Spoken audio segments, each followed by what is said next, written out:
গাদাবি সাবাকাত রাহমাতি গাদাবি কোথায় লিখছে? আরশের উপরে। আওয়াজ করে বলেন তো কোথায় লিখেছে? আরশের উপরে আল্লাহ লিখলেন সাবাকাত রাহমাতি গাদাবি। এর মানে হলো আমার দয়ার কাছে, আমার ভালোবাসার কাছে আমার ক্রোধ পরাজয় বরণ করেছে। আমার দয়ার কাছে আমার রাগ কিংবা ক্রোধ পরাজয় বরণ করেছে। মানে আমি আল্লাহর দয়া আছে, আবার আমি আল্লাহর ক্রোধ বা রাগ আছে, কিন্তু আমি আল্লাহর রাগের চেয়ে দয়া বেশি। আওয়াজ করে বলেন আল্লাহর রাগ বেশি না দয়া বেশি? আল্লাহর যদি রাগ থাকতো আমরা বাঁচতে পারতাম? যে পরিমাণে আকাম খুকাম আমরা করি, অপকর্ম করি, অন্যায় করি, জুলুম করে জুলুমের আড্ডাখানা বানিয়ে রেখেছি গোটা দুনিয়াকে, আল্লাহ যদি মুহূর্তে মুহূর্তে রেগে যেতেন আমরা বাঁচতে পারতাম? মহাবিশ্ব সৃষ্টির পরেই তিনি আরশের উপরে লিখেছেন সাবাকাত রাহমাতি গাদাবি, মানে আমি আমার দয়ার কাছে আমি আল্লাহর ক্রোধ, রাগ, ক্ষোভ এটা পরাজিত হয়েছে। সুবহানাল্লাহ বলেন। আবার বিষ্ণু বললেন জাআলাল্লাহুর রাহমাতা মিয়াতা জুজ, আল্লাহ দয়ার ভালোবাসাকে 100 টুকরা করলেন। 99 টুকরা দয়া মায়া ভালোবাসা আল্লাহ নিজের কাছে রেখে দিলেন, আর 1 টুকরা দয়া মায়া ভালোবাসা আল্লাহ গোটা বিশ্বের সবার মাঝে ঢেলে দিলেন। দয়া মায়া ভালোবাসা 100 টুকরা করে আল্লাহ নিজের কাছে রাখছেন কয় টুকরা? সবাই বলেন 99 টুকরা। আর গোটা বিশ্বের সবার মাঝে ভাগ করে দিয়েছেন কয় টুকরা? এবার এই 1 টুকরার নমুনা দেখেন তো পৃথিবীতে। স্বামী স্ত্রীর জন্য কত ভালোবাসা, বন্ধু বন্ধুর জন্য কত ভালোবাসা, গার্লফ্রেন্ড বয়ফ্রেন্ডের জন্য গলায় ফাঁস লাগায়, আছে না নাই? এই এখন গলার আওয়াজ বাড়ছে ইয়াংদের। হুজুর এখন গার্লফ্রেন্ড বয়ফ্রেন্ডের ভিতরে ঢুকছে, এখন আমরা আছি হুজুর। জেগে উঠছে বারুয়া খালি। দেখেন এই তো কয়েকদিন আগেই তো কত বছরের 12 না কত বছরের এক মেয়ে, কত বছর? 11। ওই দেখেন সব মুখস্থ দুষ্টগুলার, আর কিছু মুখস্থ না থাকলে এগুলো মুখস্থ। 11 বছরের, তারে কি বলবো, তরুণীও তো না, কিশোরী। এই কিশোরী ভালোবাসার টানে বাপ মা থুইয়া চলে গেছে কোথায়? দেখেন ভালোবাসারে আল্লাহ 100 টুকরা করেছেন, 99 টুকরা ভালোবাসা আল্লাহ নিজের জন্য রেখেছেন, 1 টুকরা আমাদের সবাইকে ভাগ করে দিয়েছেন। যত পাখি আছে পৃথিবীতে, যত মাছ আছে, যত প্রাণী আছে, যত মানুষ আছে, যত জিন আছে, আমরা সবাই মিলে পেয়েছি ভালোবাসার কয় টুকরা? আর আরশে আজিমের অধিপতি আল্লাহ, তিনি তার কাছে ভালোবাসা রেখে দিয়েছেন কয় টুকরা? তাহলে এবার আওয়াজ করে বলেন আল্লাহর রাগ বেশি নাকি দয়া বেশি?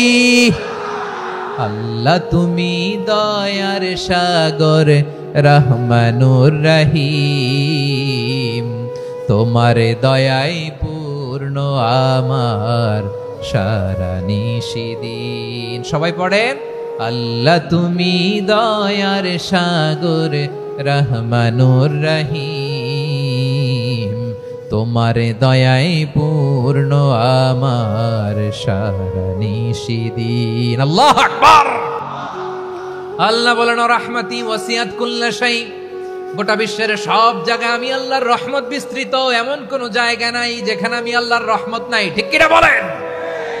এমন কোন জায়গা নাই আমি আল্লাহর রহমত নাই। আমি আল্লাহর রহমত ছাড়া গাছের একটা পাতা নড়ে না, আমি আল্লাহর দয়ার রহমত ছাড়া গাছের একটা পাতা পড়ে না, আমি আল্লাহর দয়ার রহমত ছাড়া আকাশ থেকে 1 ফোঁটা বৃষ্টি ঝরে না।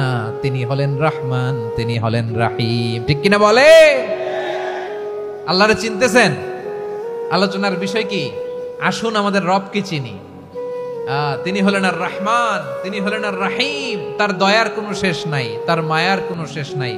বনি ইসরাইলের এক লোক 500 বছর আল্লাহর ইবাদত করেছে। কয় বছর? কোথায় জানেন? সাগরের মাঝখানে এক পাহাড়, ওই পাহাড়ের উপরে বসে 500 বছর টানা আল্লাহর ইবাদত। দিনে আর রাতে একবার করে নিচে নামতেন। সেখানে আল্লাহ তাআলা পাথরের ভেতর থেকে তার জন্য মিঠা পানির ব্যবস্থা করে দিয়েছেন, আর একটা ডালিম গাছের ব্যবস্থা করে দিয়েছেন। সকালে নামলে একটা টসটসে ডালিম, রাতে নামলে টসটসে ডালিম। এগুলো খেয়ে খেয়ে 500 বছর সে আল্লাহর ইবাদত করেছে। আর সে আল্লাহর কাছে বলেছে, আল্লাহ আমি যখন মারা যাব সেজদারত অবস্থায় যেন মারা যাই। ঠিকই আল্লাহ সেজদারত অবস্থায় সাইয়েদনা আজরাইলকে পাঠিয়ে দিলেন। সেজদারত অবস্থায় লোকটা মারা গেল। 500 বছর ইবাদতের পরে আল্লাহর দরবারে কিয়ামতের কঠিন ময়দানে যখন লোকটা হাজির হয়ে যাবে, আল্লাহ বলবেন আদখিলু আবদি আল জান্নাতা বিরহমাতি, আমার বান্দাকে আমার দয়া, আমার ভালোবাসা দিয়ে জান্নাতে ঢুকায়া দাও। 500 বছর ইবাদত করছে তো আমার দয়ায় আমার বান্দারে জান্নাত দাও।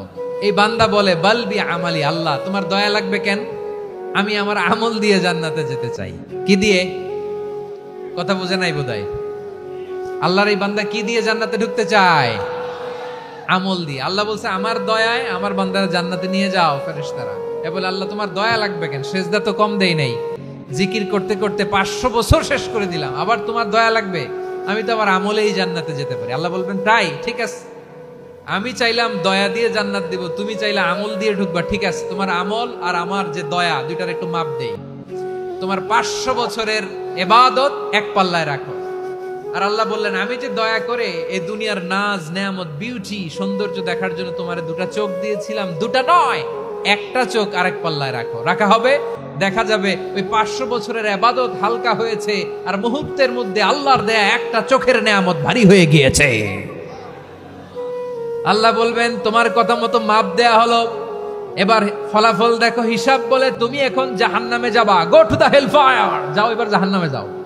মাপ জোখে যখন আসছো আমার সাথে হিসাব ক্যালকুলেশন, যাও তুমি এবার জাহান্নামে যাবা। এবার লোকটা কাচুমাচু করে বলে আল্লাহ আমি বুঝি নাই, আল্লাহ আমি বুঝতে পারি নাই, খেয়াল করি নাই, তুমি আমারে ক্ষমা করো, তুমি আমারে মাফ করো। ও আল্লাহ এবার আমি টের পেয়েছি, এবার আমি বুঝতে পেরেছি তোমার দয়া ছাড়া দুনিয়ায় কেউ জান্নাতে যেতে পারবে না, কেউ পারবে না।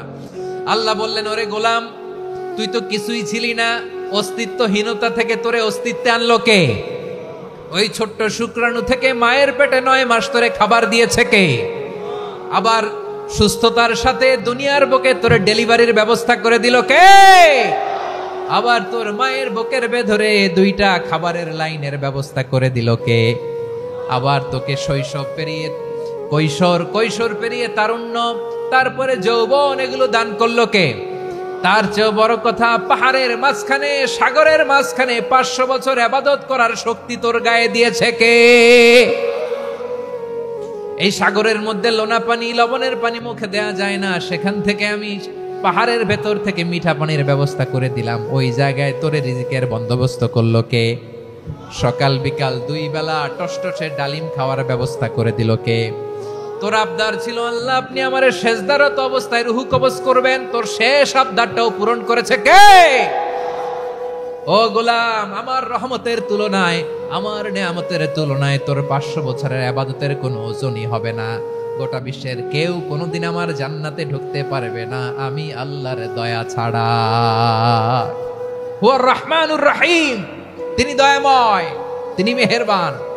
জিব্রাইল আলাইহিস সালাম বিশ্বনবীর এই লম্বা হাদিসটা যখন শোনালেন, আমি যা যা বলছি এটা বিশাল এক হাদিসের অনুবাদ, বললেন ইয়া মুহাম্মদ এই দুনিয়ার সবটাই চলে আল্লাহর রহমত দিয়ে। হাদিসের শেষ কথা, সব চলে আল্লাহর কি দিয়ে?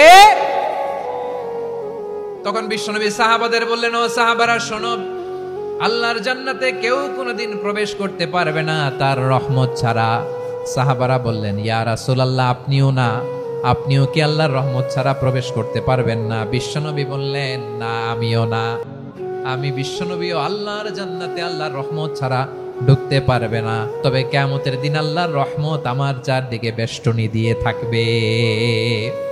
আল্লাহ নিজের পরিচয় দিয়ে বললেন আলিমুল গায়বি ওয়াশ শাহাদাতি হুয়ার রহমানুর রহিম, আমি হলাম রহমান, আমি রাহিম। আল্লাহরে চিনছেন?